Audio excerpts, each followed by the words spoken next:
આ દિવ્ય અને પાવન મનન પરિસરમાં, આહલાદક વાતાવરણમાં, આ શીતકાળની લહેરાતી શીતળ સુરભીમાં આપ સૌનું ઉષ્માભર્યું સ્વાગત કરું છું. પરમાર્થ એ જ જેમનો વ્યવહાર છે. સંપત્તિનો સદવ્યય સન્માર્ગે કરવાનો કિમિયો જેમને હસ્તગત છે. વ્યવહાર અને અધ્યાત્મ માર્ગ વચ્ચે જે સમતુલા જાળવી જાણે છે. વાણી, વર્તન અને વ્યવહારમાં જેમની એકરૂપતા છે. ગ્રંથ પ્રકાશનના સૌજન્ય માટે જેવો હંમેશા અગ્રસર રહે છે. નિખાલસતા જેમનો સ્વભાવ છે. સાદગી જેમની જીવનશૈલી છે. સંકલ્પોને સિદ્ધ કરવા માટે હંમેશા કટિબદ્ધ રહે છે. જેઓ પરમ શિવ ભક્ત છે અને જેમનો જન્મદિવસ પણ શિવરાત્રિના દિવસે છે, એવા માત્ર 93 વર્ષના અનુભવ વૃદ્ધ, જ્ઞાન વૃદ્ધ, તપો વૃદ્ધ તથા વયોવૃદ્ધ શ્રી જગદીશભાઈ ત્રિવેદી, કે જેમણે આ સમગ્ર શિબિરનું સૌજન્ય અર્પીને આપણને સૌને ઉપકૃત કર્યા છે, તેમને આપણા સૌ વતી હું અભિનંદન પાઠવું છું અને હૃદયપૂર્વક તેમનું અભિવાદન કરું છું. હવે હું શ્રી જગદીશભાઈને દીપ પ્રાગટ્ય માટે આમંત્રિત કરું છું. 93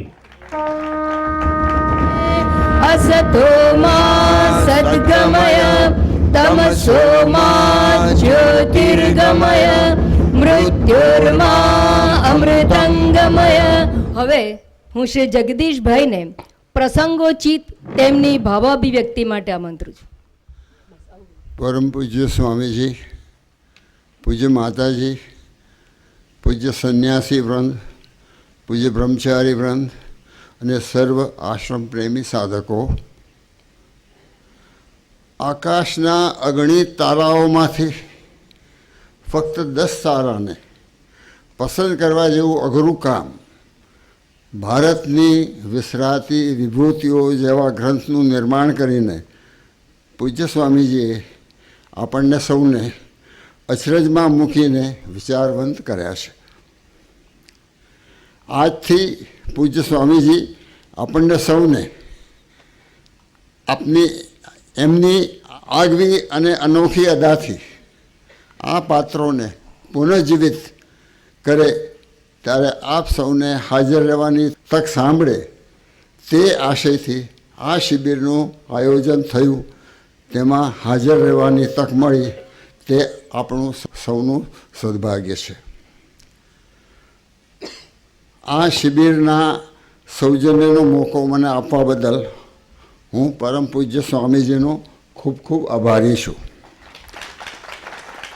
આ પ્રસંગને મારા લાંબા જીવનનો એક અનોખો પ્રસંગ કહેવામાં જરા પણ અતિશયોક્તિ નથી. પરમ પૂજ્ય સ્વામીજીના મુખ્ય આશયને અને પરિશ્રમને ધ્યાનમાં રાખીને આપણે સૌ અહીંથી આપણા સ્વસ્થાને એટલે ઘરે જઈએ ત્યારે આપણા જીવનમાં એમાંથી થોડું ભાથું બાંધીને આવી જઈએ એવી મારી આશા સાથે પરમ પૂજ્ય સ્વામીજીનો અને આપ સૌનો હું આભાર માનું છું. હરિઓમ. પૂજ્ય સ્વામીજીએ કહ્યું એમ, એ ઉંમરે આ પ્રકારનું એમનું વ્યક્તિત્વ જોઈ અને ખરેખર આપણને શરમ અને ક્ષોભની લાગણી થાય એ સ્વાભાવિક છે. આદરણીય વડીલ, આત્મીય સાધક, સન્નિષ્ઠ શ્રોતા એવા શ્રી જગદીશભાઈને પુનઃ અભિનંદન પાઠવું છું. અનેક મહાન ગહન વેદાંત શાસ્ત્રોના ઊંડા રહસ્યોને ગ્રંથગત શબ્દોના અર્થોનું દોહન કરીને આપણી સમક્ષ જેમણે રજૂ કર્યા છે તેવા વેદાંત કેસરી પૂજ્ય સ્વામીજી આજે આપણા ઐતિહાસિક અને સાહિત્ય જગતની વિસરાઈ ગયેલી વિભૂતિઓના જીવન પ્રસંગોને પોતાના આગવા અને પ્રમાણભૂત અભિગમ દ્વારા જે તે વિભૂતિનો કોઈ નૂતન દૃષ્ટિકોણથી કોઈ અવનવા અને આપણને અચરજ થાય તેવા અર્થઘટનોથી તેમનો નવેસરથી સકારાત્મક રીતે એવો પરિચય કરાવશે કે આપણી તે પાત્ર વિશેની અત્યાર સુધીની ઓળખ, ધારણા અને માન્યતામાં ધરમૂળથી ફેરફાર થઈ જાય. પૂજ્ય સ્વામીજીએ પસંદ કરેલા પાત્રોમાં ઘણા સદ્ગુણો જીવંત થયેલા જોવા મળે છે. તે સદ્ગુણોને જો કોઈ આત્મસાત કરે તો તેઓ અચૂક સંસારીમાંથી વૈરાગી, ભોગીમાંથી યોગી, પ્રેયાર્થીથી શ્રેયાર્થી, આસક્તથી ભગવત ભક્ત તથા મુમુક્ષુથી જિજ્ઞાસુ અને જિજ્ઞાસુથી જ્ઞાન નિષ્ઠામાં પરિવર્તિત થવાની પ્રેરણા પ્રાપ્ત કરી મોક્ષ માર્ગના અધિકારી બની શકે છે. પરંતુ એવું ત્યારે જ સંભવે જ્યારે પાત્રોને યથાર્થ રીતે ઉકેલાય અને પૂજ્ય સ્વામીજી જેવા પ્રવક્તા દ્વારા રજૂ થાય. કારણ કે જીવનમાં ઘટતી ઘટના કરતાં પણ એનું અર્થઘટન વધારે મહત્વનું છે. પૂજ્ય સ્વામીજીના વક્તૃત્વમાં, તેમની વાકછટામાં એવું બળ છે, એવું કૌશલ છે અને અભિવ્યક્ત થતી હૃદયોર્મી છે કે જે શબ્દ ચિત્રમાં 3D ઇફેક્ટ ઊભી કરી આપણને જે તે પાત્રના યુગમાં પ્રવેશ કરાવી તેની સાથે પ્રવાસ પણ કરાવી શકે છે.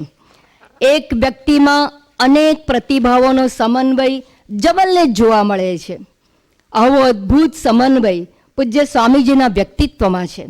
બહુઆયામી પ્રતિભા સંપન્ન સદગુરુ આપણને મળ્યા છે એ આપણા સૌના સદભાગ્ય છે. તેમના વ્યક્તિત્વના બધા પાસાનો ઉલ્લેખ કરવો એ મારા સામર્થ્ય અને સમયના અભાવે શક્ય નથી. છતાં મુખ્યત્વે જણાવ્યા વગર રહી શકતી નથી. પરમ પૂજ્ય સ્વામીજી કલમના કસબી તો છે, પરંતુ વક્તૃત્વમાં અવ્વલ છે. ગુજરાતી ભાષાના અને સાહિત્યના નિષ્ણાત છે અને અધ્યાત્મ શાસ્ત્રમાં વિદ્વાન છે. વ્યવહાર કુશળ છે અને પરમાર્થ દર્શક છે. તેમની પારદર્શી દ્રષ્ટિ છે અને ક્રાંતદર્શી તેઓ કવિ છે. વેદાંત કેસરી છે અને વિભિન્ન કળા કૌશલ્ય સંપન્ન છે. તેમની નૈષ્કર્મ્ય દશા અજબની છે અને તેમની બ્રહ્મનિષ્ઠા ગજબની છે. એવા સદગુરુ પરમ પૂજ્ય સ્વામીજીને વિસરાતી વિભૂતિઓના વિવિધ પાત્રો ઉપર પ્રકાશ પાડવા માટે હું કરબદ્ધ પ્રાર્થના કરું છું. પૂજ્ય સ્વામીજી.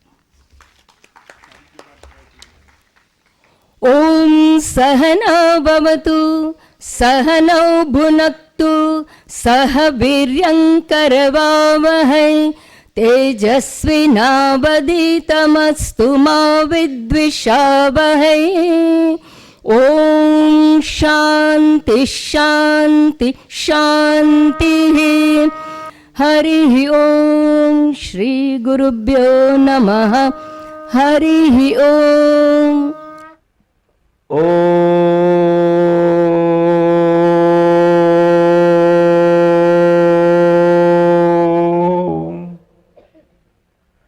નમસ્તે સતે તે જગત્કારણાય.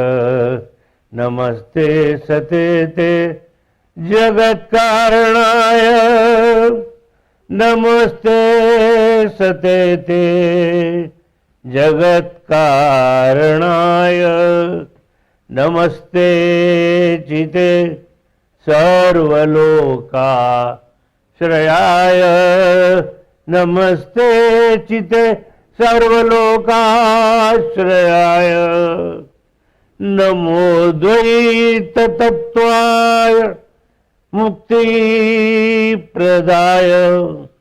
મુક્તિ પ્રદાય. નમો દ્વૈત તત્વાય મુક્તિ પ્રદાય. નમો બ્રહ્મણે વ્યાપિને શાશ્વતાય. નમસ્તે નમસ્તે વિભો વિશ્વમૂર્તે. નમસ્તે નમસ્તે વિભો વિશ્વમૂર્તે. નમસ્તે નમસ્તે ચિદાનંદમૂર્તે. નમસ્તે નમસ્તે ચિદાનંદમૂર્તે. નમસ્તે નમસ્તે તપો યોગ ગમ્ય નમસ્તે નમસ્તે શ્રુતિ જ્ઞાન ગમ્ય નમસ્તે નમસ્તે શ્રુતિ જ્ઞાન ગમ્ય. આજે સમી સાંજે આપ સૌની સાથે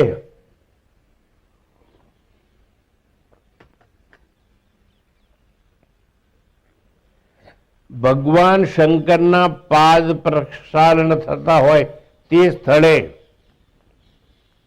રેવા તટે બેસી અને મને મારા શરીરને તો અંતિમ સ્થાને જવું છે.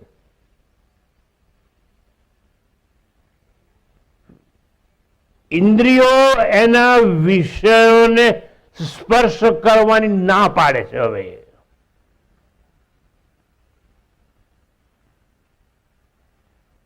મન મને ફંગોળવાની વાત કરે છે.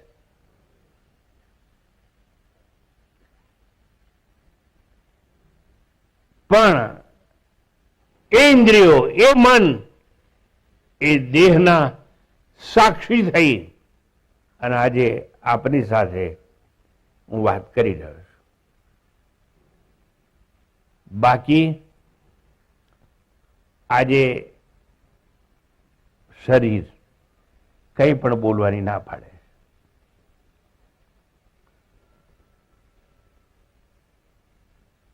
આગળ બધું કહેવાય ગયું કે હું શેના પર વાત કરવાનો છું, પણ ઘટસ્ફોટ કરું.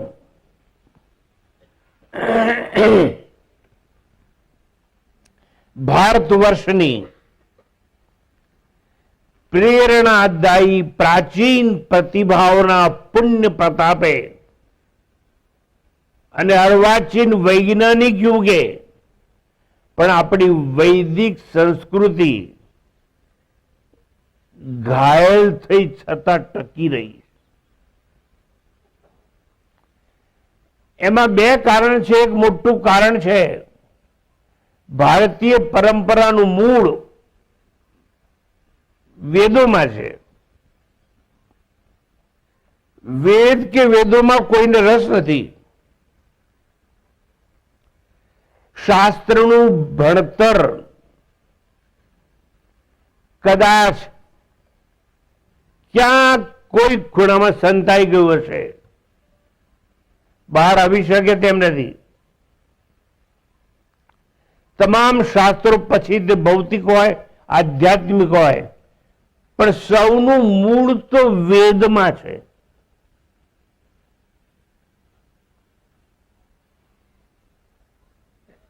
અને માટે જ એવું કહેવાય છે મનુષ્ય જીવનની સફળતા શેમાં છે? વેદના મૂળ અને શાસ્ત્રના સૂરને સમજાવનારી આપણી અનાદિ અનંત પરંપરા કે પાવન સંસ્કૃતિનો વિનાશ તો શક્ય નથી, પરંતુ તેવી પરંપરાનું જ્ઞાન દાન દેનારી વિભૂતિઓના જીવન અને કવન વિસરતા જાય છે.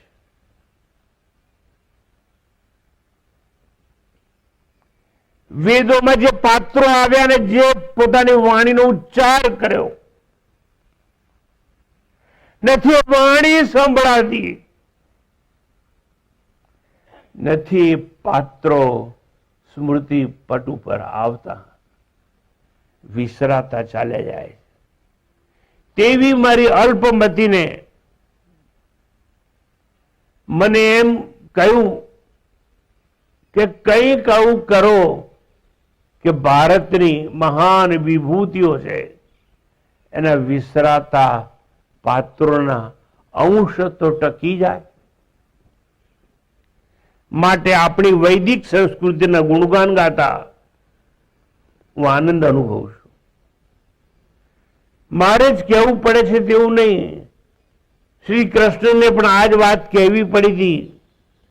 એવમ પરંપરા પ્રાપ્તમ ઇમમ રાજર્ષયો વિદુઃ સકાલે નેહ મહદા યોગો નષ્ટ પરંતમ. આ કળા, આ જ્ઞાન નષ્ટ નથી થયું, પણ મરવાને આરે છે. જેમ કોઈ કહે કે આ માણસ બહુ સિરિયસ છે, એમ આ સંસ્કૃતિ સિરિયસ છે. તમને ખબર છે કે સિરિયસ હોય એને કયા રૂમમાં રખાય? હોસ્પિટલમાં એક રૂમ હોય, એને કહે છે આઈસી, અને હું તમને કહું છું ICU. તમે પણ ધ્યાન રાખજો કે આ સંસ્કૃતિ ભીસાય નહીં, અને જો ભૂસાઈ જશે તો ICU. કારણ કે આપણે દોષને પાત્ર કહેવાઈશું. મારે એટલું જ કહેવું છે કે આવી વૈદિક પરંપરાનો વિનાશ શક્ય નથી, પરંતુ પરંપરા વિસરાતી ચાલી, વિસ્મરણ થતી જાય છે, ભૂલાતી જાય છે. એમાં ધર્મની હાનિ થાય છે અને અધર્મનો વિકાસ જણાય છે. વિરુદ્ધ ધર્મની વૃદ્ધિ થાય છે. વૃદ્ધિ થાય છે, વિરુદ્ધ ધર્મની વૃદ્ધિ થાય છે. મારા જીવન પર બે જણની બહુ મોટી અસર, એક રમણ મહર્ષિ અને રંગ અવધૂત. એટલે મને અવધૂત યાદ આવે છે. અને અવધૂતે એમ કહેલું, વેદના મૂળને શાસ્ત્રના સૂરને. એ વેદના મૂળને શાસ્ત્રના સૂરને, જગત કીર્તારને જોને જોયો. આ જન્મે જન્મ લઈ, મનુષ્ય અવતાર લઈ, ભણતર ભેગું કર્યું છતાં વેદના મૂળને શાસ્ત્રના સૂરને, જગત કીર્તારને જોને જોયો. વ્યર્થ નર અવતરી, વ્યર્થ નર અવતરી, માતૃ યૌવન હરી. રંગ ચિંતામણી જન્મ ખોયો. તારું અવતરવું વ્યર્થ છે. તારી માએ તને જન્મ આપી અને પ્રસૂતિની વેદના સહન કરી. ધિક્કાર છે તને, ધિક્કાર છે. જો વેદના મૂળને શાસ્ત્રના સૂરને જગત કીર્તારને જો ન જોયો, મનુષ્ય જન્મ લેવા છતાંય. એટલે મને એવું લાગશે આપણી અર્વાચીન પેઢી વેદો, શ્રુતિઓ, સ્મૃતિઓ અને મહાકાવ્યના દિવ્ય પાત્રોનો પરિચય થવો મહત્વનો હોય. આવી એક વ્યાખ્યાનમાળા નિર્માણ કરવાનું મને મન થયું. કદાચ તમારો સાથ મને સાંભળશે. આપણી વૈદિક સંસ્કૃતિના ગુણગાન ગાતા ગીતોપદેશક શ્રી કૃષ્ણ પરમાત્માને પણ નિખાલસતાપૂર્વક કહેવું પડ્યું કે જો મને સત્ય સ્વરૂપે જાણવો હોય, ભગવાન કહે છે મને સત્ય સ્વરૂપે જાણવો હોય, ઈશ્વર તરીકે માણવો હોય, માત્ર ને માત્ર એક જ રસ્તો છે. એ છે વેદ, અર્થાત વેદો દ્વારા પ્રાપ્ત જે જ્ઞાન છે તે. એટલે એને એમ કહ્યું, હું અજ્ઞેય નથી, જ્ઞેય છું. વૈદૈશ્ય સર્વે અહમ એવ વેદ્ય. હું એક જ જાણવા જેવો છું, જોવા જેવો નહીં. જોવા જેવી તો જગતમાં ઘણી વસ્તુ છે. આંખે જોઈ છે પણ જડ છે. જળને જોવા છતાંય આપણે ધરાયા નહીં. યાદ રાખીએ કે આપણે જેને જોઈએ છે જળ છે, અને જે જળ છે એ આપણી બહાર છે. આપણે એક્સ્ટ્રોવર્ટ થઈ ચૂક્યા છે, બહિર્મુખી થઈ ચૂક્યા છે. અહીં ફરવા જવું છે, અહીં ફરવા જવું છે, આ દેશમાં નહીં બીજા દેશમાં જવું છે. આ દેશના રૂપિયામાં અમને કોઈ મસ્તી હોય એવું નહીં, અમારે ડોલરની મસ્તી લેવી છે, બીજે જવું છે, આંખે જોવું છે. પણ જે આંખે દેખાશે એ બધું જડ છે. અને કૃષ્ણ કહે છે હું જડ નથી. મારા તરફ દ્રષ્ટિ તો નાખો. હું પણ એક પાત્ર ભજવી ગયો છું.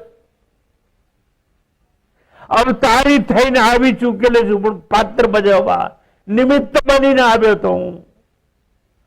ન તો તમે મને ઓળખ્યો, ન મારી પાસે આવી શક્યા. વેદૈશ સર્વૈ અવયવ વેદ્ય, ગીતાના 15મા અધ્યાયમાં 15મો શ્લોક છે. સર્વવેદો દ્વારા હું વેદ્ય છું, જણાવું છું, જાણવા યોગ્ય છું. અરે વેદના તત્વને જાણનારો હું વેદવિત્ત છું, અને વેદાંતનો કર્તા પણ હું. વેદાંત એટલે વેદનો અંત ભાગ, લાખ શ્લોક, એમાં 80,000 શ્લોક કર્મકાંડના, થોડાક ઉપાસના આવી જાય, અને છેલ્લા શ્લોક બચ્યા હોય એમાં કંઈક તત્વજ્ઞાન સમજાવવામાં આવેલું છે. એટલે એને કહેવું પડ્યું વેદાંત કૃત વેદ વિદેવ ચાહમ. માટે વૈદિક પરંપરા કે સંસ્કૃતિનો વિનાશ શક્ય નથી. કારણ કે જેનો પ્રભાવ અનાદિ અને અનંત હોય એ લુપ્ત ન થાય, છતાં લુપ્ત પ્રાય થતું જણાય. વન્સ અગેન એ લુપ્ત ન થાય, જે અનાદિ અને અનંત હોય તે, પણ લુપ્ત પ્રાપ્ત થતું જણાય. જેમ હું જીવિત છું પણ મરણ કાળે ઊભો છું.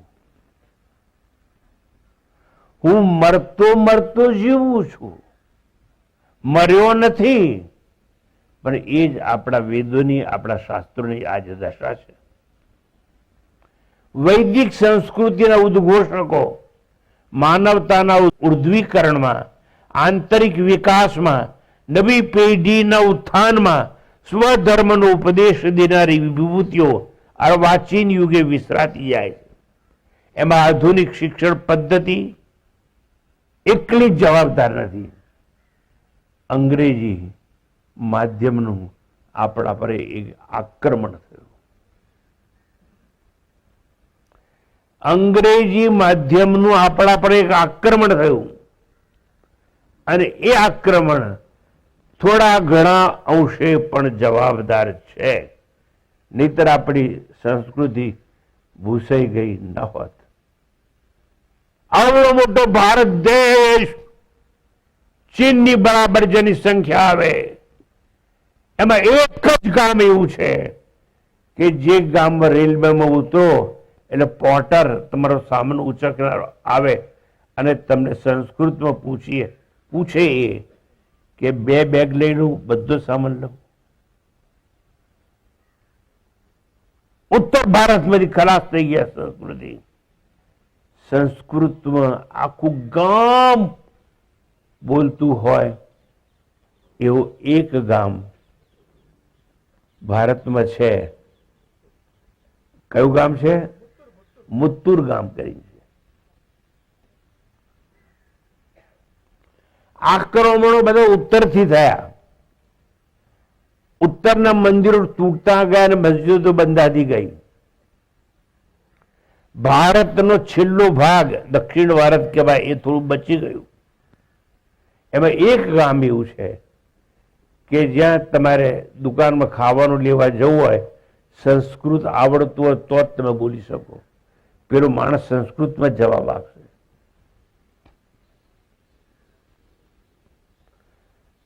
થોડી ક્ષમા આપો તો એક વાત કરી દઉં.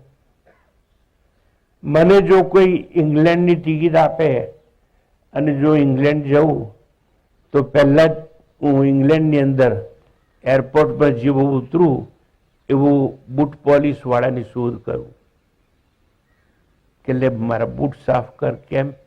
તે 300 વર્ષ મને ગુલામ બનાવ્યો.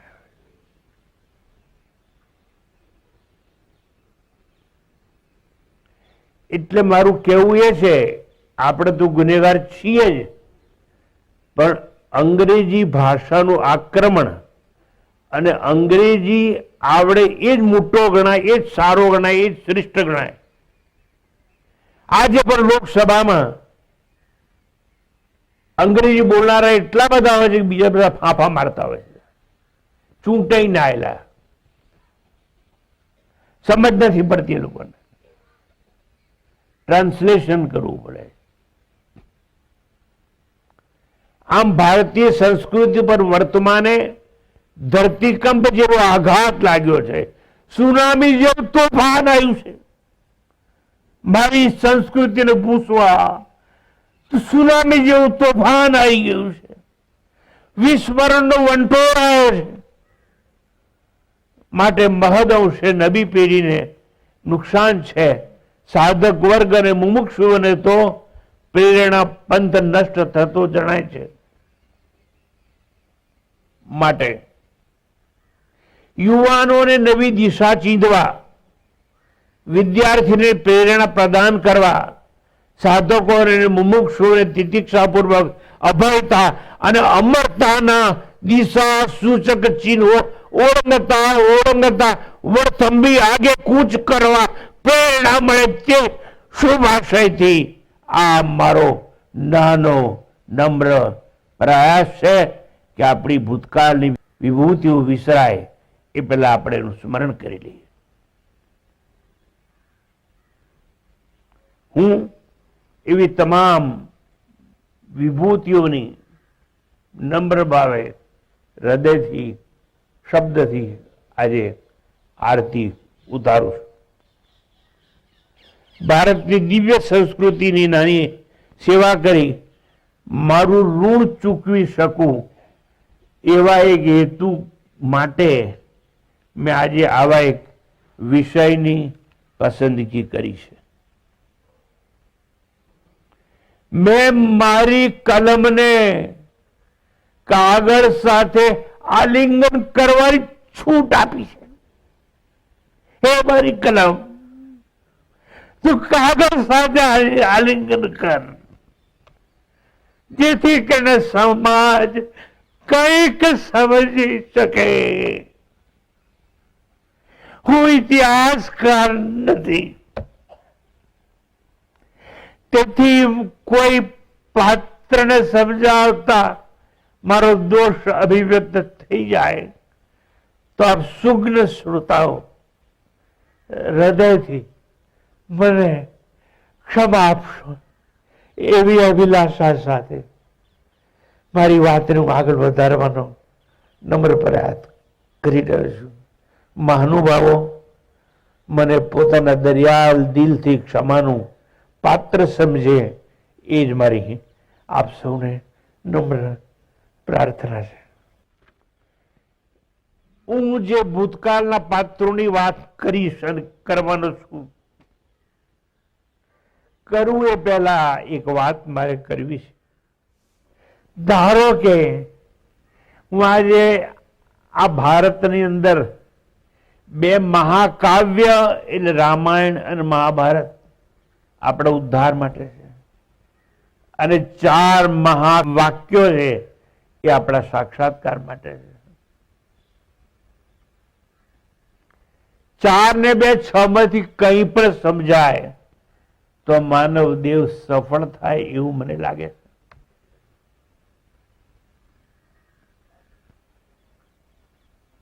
એટલે હું એક વાત કરીને આગળ જઉં છું. આજે સૌથી પ્રથમ એક પાત્ર વિશે હું બોલીશ, અને પાત્રનું નામ હશે કૈકેયી. રામાયણનું એક પાત્ર કૈકેયી ઉપર કંઈ પણ વાત કરું એ પહેલા મારા હૃદયની એક વાત કરી દઉં.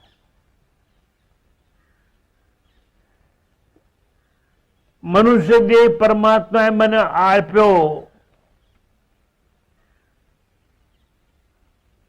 આપ્યો તો ખરો, પણ દુર્લભમ ત્રયમેવ વૈતત એવું કહેવાયું.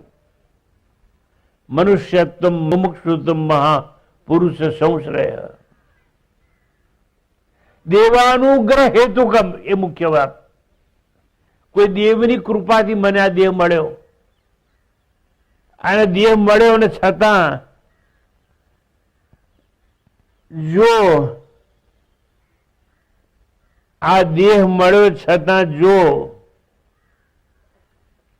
ફરીથી એકવાર કહું છું, આ દેહ મને મળ્યો છતાં જો મારો મોક્ષ ન થાય તો હે પ્રભુ, મારા અંતરની એક પ્રાર્થના છે કે કઈ કઈની કુખે ફરીથી ભરત તરીકે હું જન્મ લઈ શકું. એવી સ્ત્રી મેં જોઈ નથી. એ દેવી છે, અને એ દેવીનું પાત્ર આપની સમક્ષ હું આજે રજૂ કરીશ.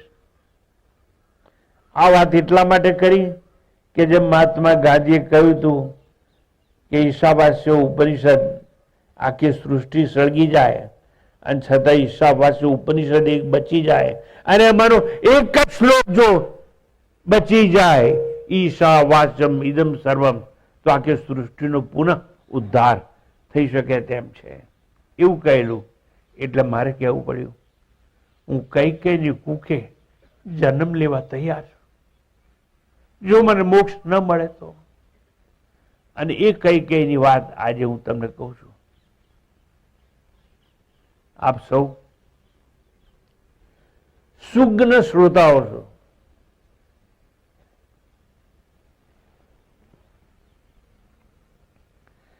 પ્રભાત પોઢેલું છે, પ્રભાત પોઢેલું છે. ઉષાએ હજુ તો એક આંખની એક પાંપણ પણ ખોલી નથી. ઉષાએ એક આંખની એક પાંપણ પણ ખોલી નથી, ત્યાં તો હિમાલયના હિમાચ્છાદિત શિખરો ઝળહળી ઉઠ્યા. નિશબ્દ વાતાવરણમાં માન સરોવરની નુપુરના ઝણકાર જેવી તરંગોએ અંગ મરોડી આળસ ત્યાગી અવનીને જાગવા કહ્યું. અવની એટલા પૃથ્વી. અવનીને જાગવા કહ્યું, અને રાજહંસોના યુગમાં પગલા વિના જળમાં વિહાર કરવા લાગ્યા. પણ વારમાં સ્વર્ગીય સૌંદરી આકાશમાં દેખાવા લાગી. તો દેવાદિદેવ મહાદેવ પણ વિલંબ શા માટે કરે? પગલા વિનાના જળમાં વિહાર કરવા લાગ્યા રાજહંસોના ટોળા. પરવારમાં સ્વર્ગીય સૌંદર્ય ઉતરી આવ્યું. દેવાદિદેવ મહાદેવ વિલંબ શા માટે કરે? માન સરોવરનો એક કિનારો પાવન થયો. માન સરોવરનો એક કિનારો પાવન થયો. ભગવાન શંકર અને દેવી પાર્વતીએ પોતાનું આસન બિછાવ્યું. વસુંધરાએ સ્પર્શથી એ લોકોને પુલકિત કર્યા. તેમના સંવાદની શબ્દ સરિતાનો પ્રારંભ થયો. શંકર અને પાર્વતીના સંવાદની શબ્દ સરિતાનો પ્રારંભ થયો. વાયુ પુણ્યશાળી થયો. ગગને ગહન ગાંભીર્ય ગ્રહણ કર્યું. ગગને ગાંભીર્ય થવા કાન સવડા કર્યા કે આ બે જણા શું વાત કરશે. પવનદેવ સાક્ષી બન્યા. ત્યાં તો પાર્વતીએ પોતાની જિજ્ઞાસા પ્રગટ કરી. અને સંવાદનો સૂર બદલાઈ ગયો. પાર્વતી પ્રશ્ન કરે છે. એક પ્રશ્ન છે, અવ્યક્ત છે, વ્યક્ત કરી શકું? પાર્વતીએ પ્રશ્ન કર્યો શંકરને. એક પ્રશ્ન છે, અવ્યક્ત છે, વ્યક્ત કરી શકું? શંકા અકબંધ છે, કોયડો વણુકડ્યો છે, સંશય આવૃત છે, મૂંઝવણ દટાઈ ગઈ છે. મહાદેવ, રજૂ કરી શકું? દેવી, તમને કેવો સંકોચ? નિસંદેહ થઈ મુક્ત મને અભિવ્યક્ત થાવ. તમારી જિજ્ઞાસાનો જરૂર અંત આવશે.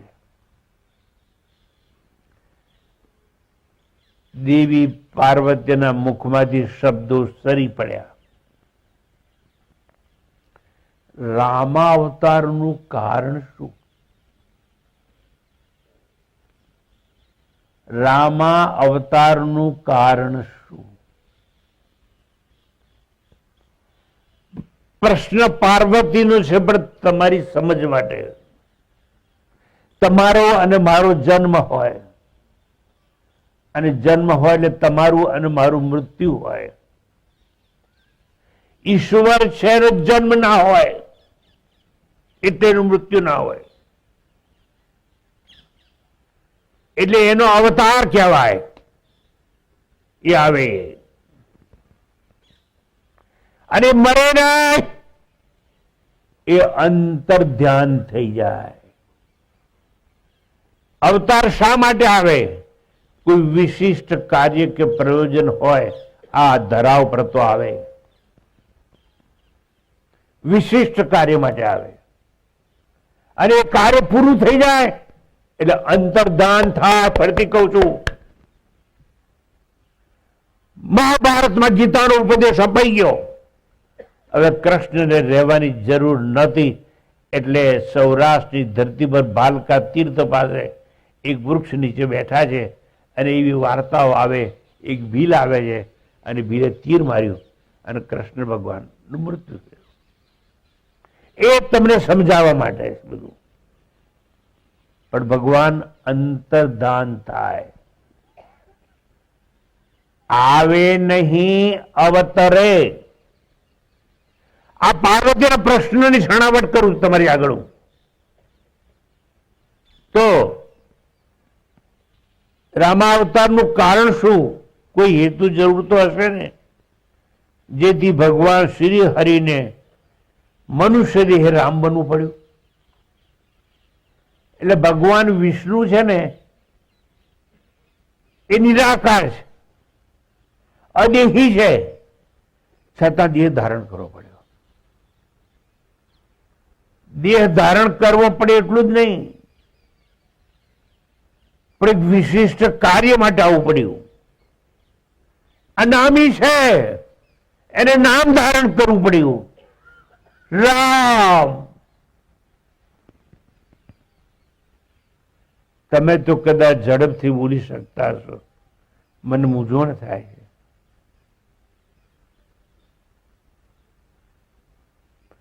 તમે સૌને એક વિનંતી કરું છું, તમારું મોઢું ખુલ્લું કરો તો, મોઢું ખુલ્લું રાખો. હવે રા બોલો તો નહીં, ખુલ્લું રાખીને રા બોલો તો ના બોલાય. મ બોલવો હોય તો મોઢું બંધ રાખવું પડે.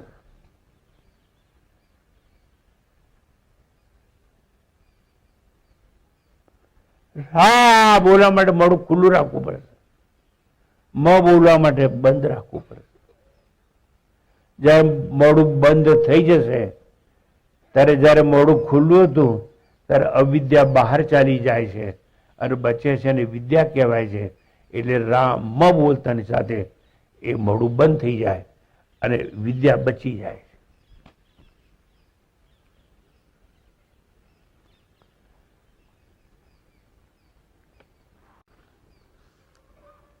મહાદેવ કે છે કથા આગળ ચાલે છે. આ તો કથા ચાલે છે ને. હું કથા ચાલુ રાખી તો તમે બેસી રહેવાના કે ઉભા થઈને ચાલ્યા જવાના? કથામાં તો શરૂ થવાનો જ સમય હોય, અંતનો સમય તો છાપ્યો ના હોય. તો મહાદેવ કહે છે, દેવી, હે દેવી, આ કથા વિસ્તૃત છે. વ્યથાને દેશ વટો દઈ, ચિત્તની ચંચળતા ત્યાગી, ભ્રાંતિને ભાગી, શંકાને સળગાવી, શ્રદ્ધાથી સુમેધાને શણગારી અને શ્રવણ કરશો તો મારો મર્મ, મારો શ્રમ સાર્થક થશે.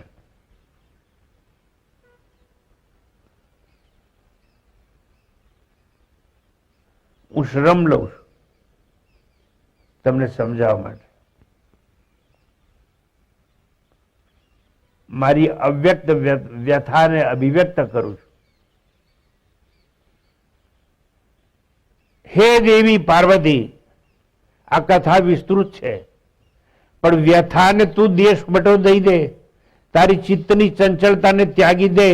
Please renounce reaction of your mind, otherwise you can't listen me. You can hear me, but you can't listen me. To listen anything without reaction is nothing but contemplation, which is one step higher to meditation.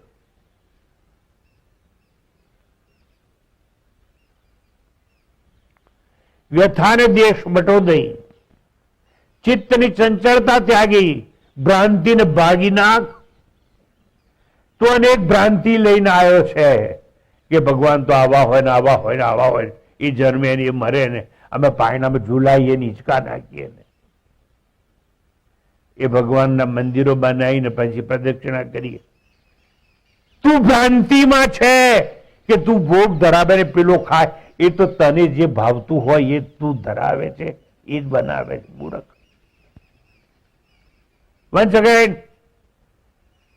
હે પાર્વતી, મહાદેવ કહે છે કથા વિસ્તૃત છે.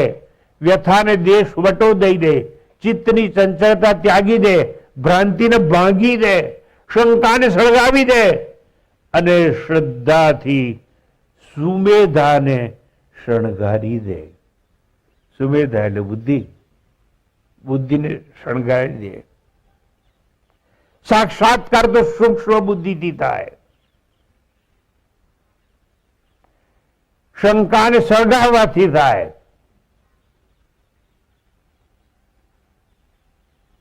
શ્રદ્ધા સંયુક્ત થઈને સાંભળાય. એટલા માટે ગુજરાતી ભાષામાં પણ સાંભળવું અને શ્રવણ બહુ મોટો ભેદ છે. એક છે હિયરિંગ, એક છે લિસનિંગ. આ મહાદેવે છે ને પાર્વતીને, તમને નહીં, પાર્વતીને આ બધું કહ્યું કે તારે કથા સાંભળવી હોય તો તું તૈયાર થઈ જા. મારાથી તો તમને કંઈ કહેવાય એમ નથી, માટે હું ક્ષમા ચાહું છું. આ તો શંકર ભગવાનની વાર્તા છે, હિમાલયની વાર્તા છે. અને હિમાલયમાં શંકર ભગવાને પાર્વતીને આવું કહ્યું. આગળ ક્યાં છે, હે દેવી, એક વાત સમજો, અવતારો અનેક છે ને અવતારી એક છે. હું તમને સમજાવી દઉં.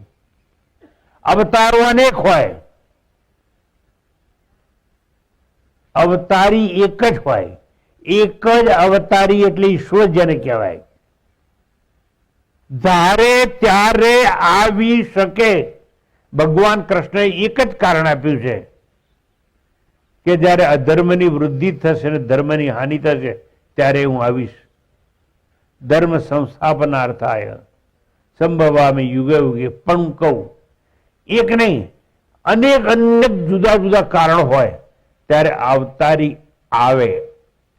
અવતારી એક હોય પણ એ અવતાર બનીને આવે, અર્થાત નિરાકાર હોય પણ શરીર બનીને આવે, અનામી હોય પણ નામ ધારણ કરીને આવે.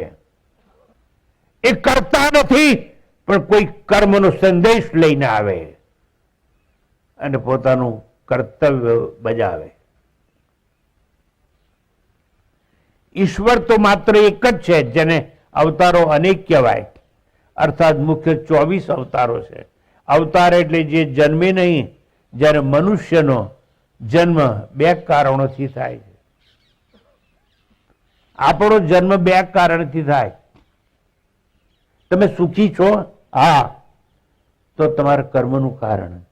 તમે દુઃખી છો ને, હા, તો પણ તમારું કર્મ નડે છે. તમને કર્મ સિવાય કઈ નડે નહીં. કેટલાક કે છે અમારી છોકરીનું થતું નથી, મંગળ નડે છે. મંગળ તો શું કહેવાય? એ કોઈને નડે નહીં. અને ચંદ્ર, સૂર્ય, ગ્રહો લાખો માઇલ દૂર હોય, જે આંખે દેખાતા ના હોય, એ તમને નડે કઈ રીતે? તમને નડે કોણ? જે નજીક હોય તે. નડે કોણ? જે દેખાતો હોય તે. તમને નડે કોણ? હું, કે ટાઈમ થાય તોય બેહાડી રાખું, દેખાઉં છું માટે. કોઈ નડે નહીં. માત્ર જેને નડતર હોય એ કર્મનું હોય, પુણ્ય ને પાપ કરેલા કર્મ હોય, અને એના લીધે આપણે જન્મ લેવો પડે. એ ના નડે તો આપણી અતૃપ્ત વાસનાઓ આપણને નડે. ડિસસેટિસ્ફાઈડ ડિઝાયર્સ. આ જીવનમાં જે વાસનાઓ અધૂરી રહી હોય, એ અધૂરી વાસના તૃપ્ત થવા માટે પુનઃ જન્મ લે છે. તમે કે હું, આપણે મળતા નથી. અરે સ્વામીજી બધા જ કે છે ને, ઉપાડીને લઈ જાય છે ને. રામ બોલો ભાઈ રામ. એ તો ખોટે ખોટું નાટક છે.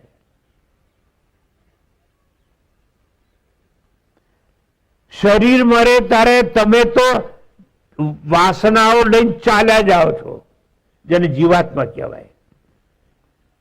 ઉત્ક્રામંતમ સ્થિતમ પાપી ભંજાનમ વા ગુણાન્વિતમ. જીવાત્મા ઉત્ક્રમણ કરે, પણ ક્યાં જાય? આવી સભામાં આવીને બેસે નહીં, જો પાપી હોય તો. શેર બજારમાં ગયો હોય, એની વાસના દૂરી હોય તો હું આ કરવા માટે, તો જાય ક્યાં? તો જાય છે એટલે ઉત્ક્રમણ. અને જ્યાં જઈને બેસે એને સંક્રમણ. કોઈ માની ગર્ભમાં જઈ અને બેસી જાય, પછી વિકાસ થાય અને ત્યાં બીજું શરીર ધારણ કરે. એટલે 2 કારણ. કાં તો કર્મના ફળ ભોગવવા માટે જન્મે, અને કાં તો અતૃપ્ત વાસના પૂરી કરવા માટે ફરીથી પુનઃ જન્મ લે.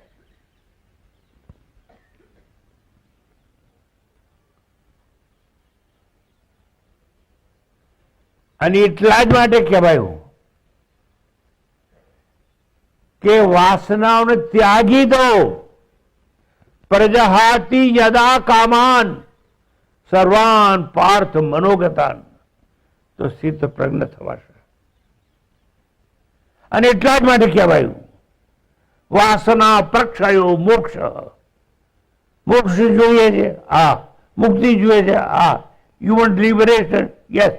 You want freedom from bondage? Yes. Then renounce all desires. વાસના પ્રક્ષયો મોક્ષ.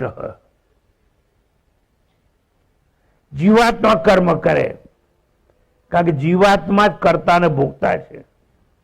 દેહ ત્યાગી ઉત્ક્રમણ કરે. હું તમને પૂછું છું, તમે જો આત્મા નથી, બ્રહ્મ નથી, એવું જ્ઞાન નથી, તો તમે જીવ છો, કારણ કે તમે કર્મ કરો છો, ભોગ ભોગવો છો. પણ કરતા ને ભોગતા જીવ હોય તો પણ તમે ઉત્ક્રમણ કરો છો, તો પણ તમે મરતા નથી. અને આત્મજ્ઞાન થાય તો મરો જ નહીં. કોણે તમને કહ્યું કે તમે મરો છો? કોણ છે શીખવાડનાર એવો?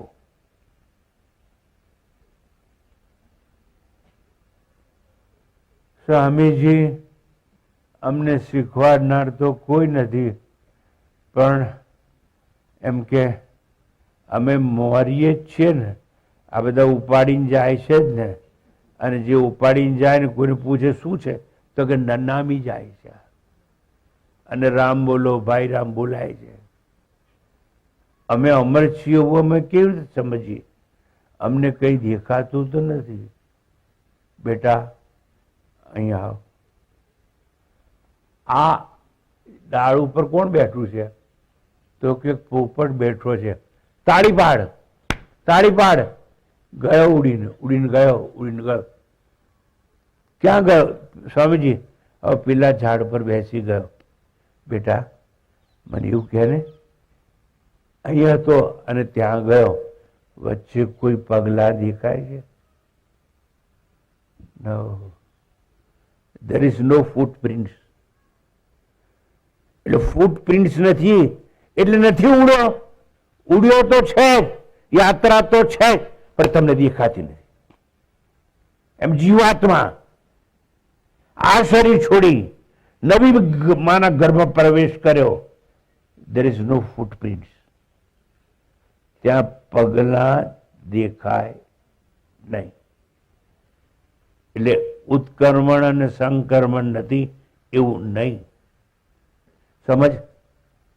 તું મર્યો નથી, મરવાનો નથી. મરણ તને સ્પર્શ કરે નહીં. તને સ્પર્શ કરશે તારું કર્મ, અને કર્મનું ફળ તારે ભોગવવું પડશે.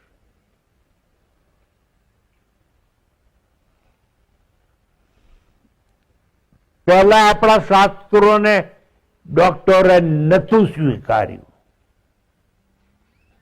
હવે ધીરે ધીરે સ્વીકારવા માંડ્યા. ભૂતકાળમાં ઈશ્વર કૃપાએ મને યોગ મળેલો, અને હું અમદાવાદની સિવિલ હોસ્પિટલમાં પેઇનલેસ ડિલિવરી માટે જતો હતો, અને જે લોકો હિપ્નોટાઇઝ થવા તૈયાર થાય એના મા બાપની આજ્ઞા લઈ અને એવું કાર્ય અમે કરતા હતા. ત્યારબાદ જાપાનની મેથડ આવી અને પાણીમાં ડિલિવરી કરવાની, એ પણ મને યાદ છે. હું તમને એ સમજાવવા માંગુ છું, સમજવા પ્રયત્ન કરજો. અત્યારે વિજ્ઞાન એવું કહે છે કે બાળક ગર્ભમાં હોય અને જો એની વોકેબ્યુલરી વધારવી હોય તો એક રેકર્ડ બાજુમાં મૂકી દેજો. તમને એવું લાગે કે નથી સાંભળતું, એ બધું સાંભળે છે. સાંભળે છે માટે તો અષ્ટાવક્ર અને અભિમન્યુ જેવા દાખલા છે.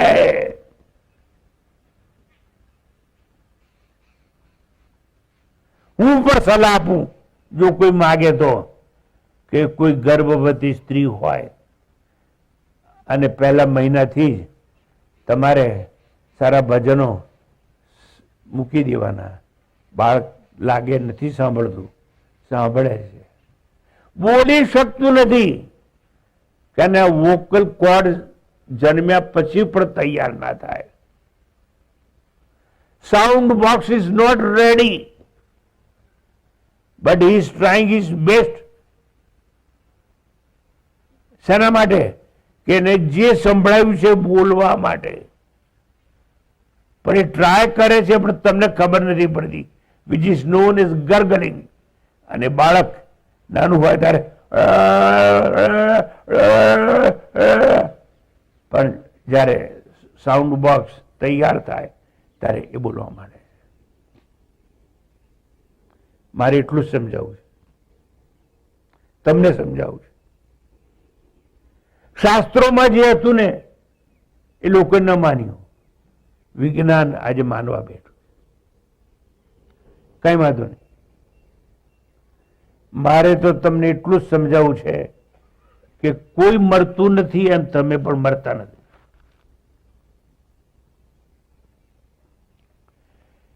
પાર્વતીનો પ્રશ્ન અને શંકરનો ઉત્તર નથી કોઈ કર્મ, નથી કોઈ કરતા, માટે કર્મ ફળનો ભોગતા પણ કોઈ નથી, માટે કર્મ ફળ ભોગવવા જન્મે પણ નહીં. નથી તેને કોઈ વાસના કે કામના, તો શા માટે જન્મ લે? જો તમારે કોઈ વાસના કે કામના બચી નથી તો જન્મ નહીં લેવાય. અતૃપ્ત વાસના હોય તો જન્મ લેવો પડે.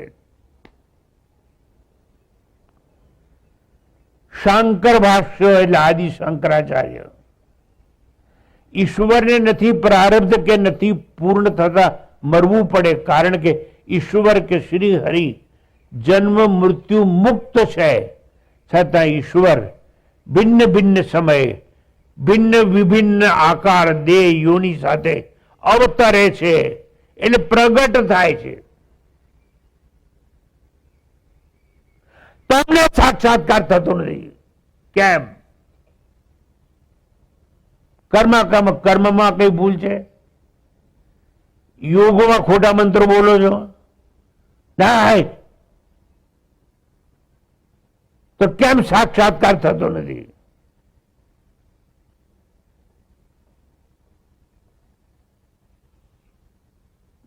ઈશ્વરને આપણી ભીતરથી પ્રગટ કરવાનું હોય.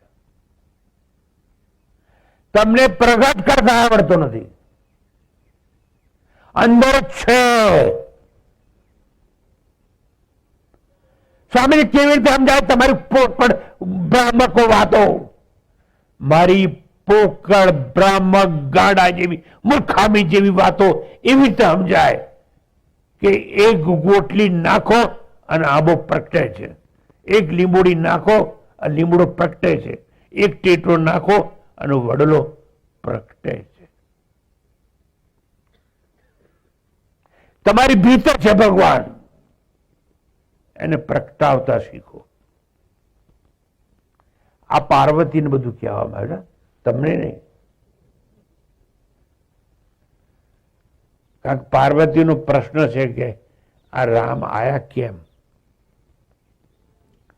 કારણ કે રામ આયા કેમ એ ખબર પડે તો કઈ કઈ કોણ છે ખબર પડે. ઈશ્વરનું આગમન એટલે પ્રાગટ્ય કહેવાય, એનું વિદાય થવું એને અંતર્ધાન થવું કહેવાય. એટલે ગીતામાં કહ્યું, યદા યદા હિ ધર્મસ્ય ગ્લાનિર્ભવતિ ભારત, ધર્મ સંસ્થાપનાર્થાય સંભવામિ યુગે યુગે. કોઈ વિશેષ કારણ હશે ને તો હું આવીશ. કોઈ કારણ વગર ના આવું, પણ વિશેષ કારણ હોવું જોઈએ. ધર્મ સંસ્થાપનાર્થાય, એક વાર નહીં અનેક વાર આવીશ. ઈશ્વર બનીને આવીશ. જો સ્વામીજી એવું કહ્યું હોય તો અત્યારે કેમ દેખાતા નથી? કેમ અવતરતા નથી? અવતરેલા હોય એને જોવાનું સામર્થ્ય તમારી પાસે નથી.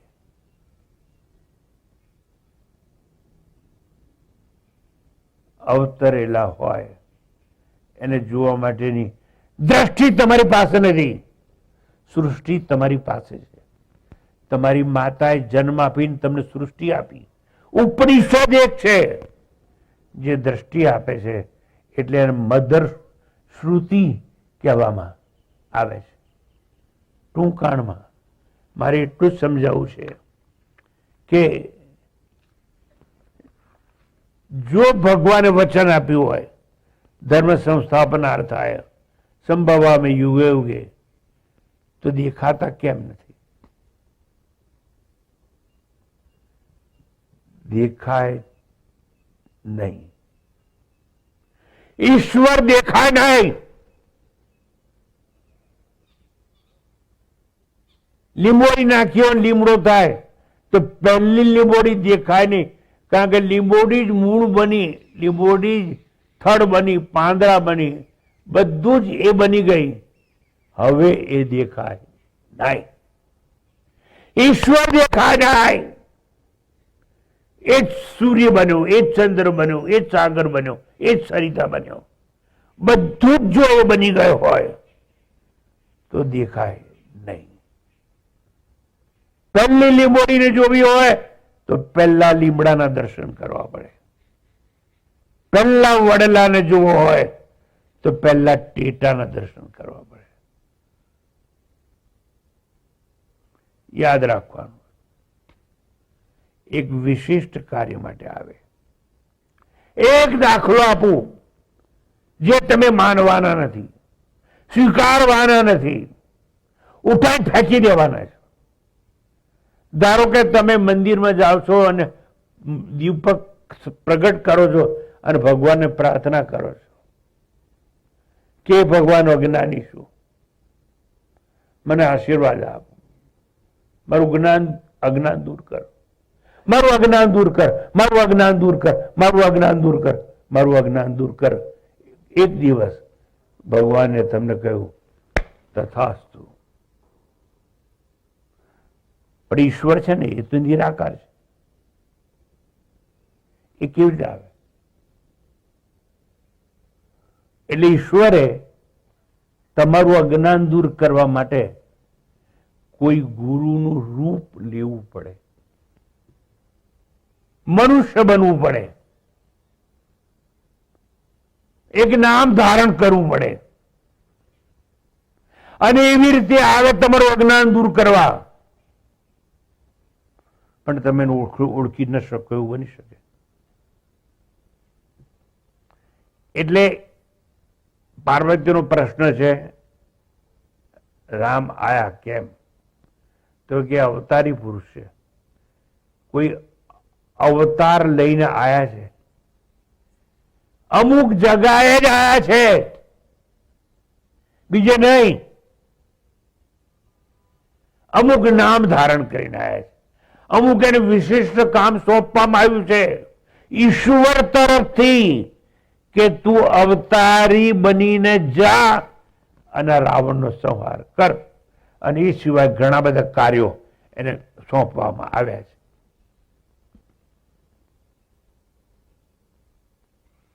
અને એ રાવણનો સંહાર કરવા જાય ત્યારે ભૂલતો નહીં, વચનો સબરી મળશે. ધ્યાન રાખજે, એ ભીલડીનું ધ્યાન રાખજે. અને જોજે પેલાની નાવ છે ને, એ નાવમાં તને બેસવા નહીં દે અને એમ કે મને પગ ધોવા દો. પગ મને ધોવાને દો રઘુરાય. તો પગ ધોવા દે છે એના ઉદ્ધાર ને કલ્યાણ માટે. અને રાવણનો સંહાર કરવા માટે જાય તો યાદ રાખજે, એક પથ્થરો પડ્યો હોય એને સ્પર્શ કરજે, એ પેલી શીલા એને અહલ્યા બનાવી દે. તને એક કામ સોંપવું પણ તારે અનેક કામ કરવાના છે. પાર્વતી, તને સમજાય છે હું કહું છું? હે પાર્વતી, તું સમજ, રામ અવતાર કેમ લે છે? તો હવે આ કથાને થોડી રોકી શાંતિ પાઠ કરો.